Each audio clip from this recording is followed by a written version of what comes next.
Welcome back to Open House NYC. Now we're with Garrow up in the Westchester town of Pound Ridge.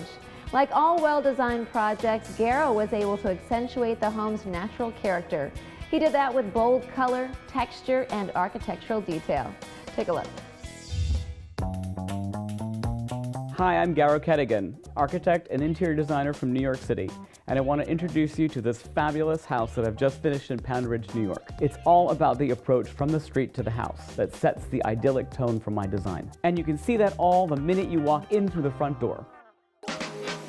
In sharp contrast to the beautiful exterior, the interior when I first started on the project was actually quite bland.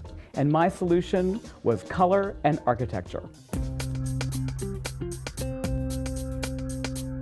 I always enjoy working with clients that are willing to take risks, especially this client. And the living room in this house is perhaps the most bold color statement of all.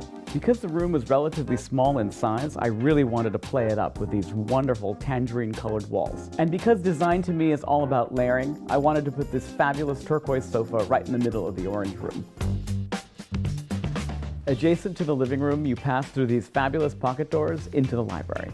And because the two spaces are really symbiotic, I wanted to play up the connection while at the same time giving the library its own personality. I painted the walls of the library a brilliant French blue, which is a beautiful color and diametrically opposite from the orange in the living room. And the sofa in the space is actually the foreign element. Often people would consider a foreign element to be somewhat of a distraction, but for me, it's what completes the room. Where the living room and the library are designed more for lounging, I wanted to give the dining room more pizzazz. I played up the formality by adding some high gloss to the ceilings, high gloss to the walls, because it gives the space some sparkle. There's a wall of windows in the dining room, and the view through to the garden is exceptional. So I wanted to keep the vista clear by pulling the table to one side. I really wanted to keep the connection with the outside because it's what this house is all about. Because I put the dining table to one side of the room, I wanted to counterbalance that with a chair and ottoman on the opposite side. A little unexpected, but really a wonderful place to sit and enjoy the garden.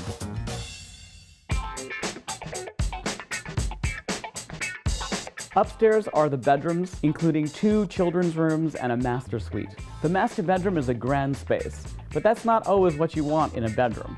You want some intimacy, you want some coziness, so I felt like a strong, bold color would accomplish this. I really wanted to give the room a cocoon-like vibe, so I painted the walls and the ceiling all the same color. And I added this oversized headboard with wings that accentuates the coziness of the room.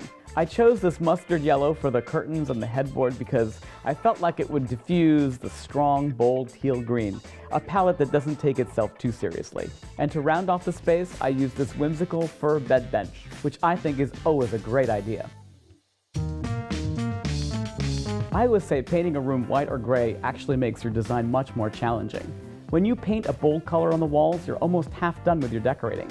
I hope this home tour has inspired you to use color in your future projects. Thank you so much for coming.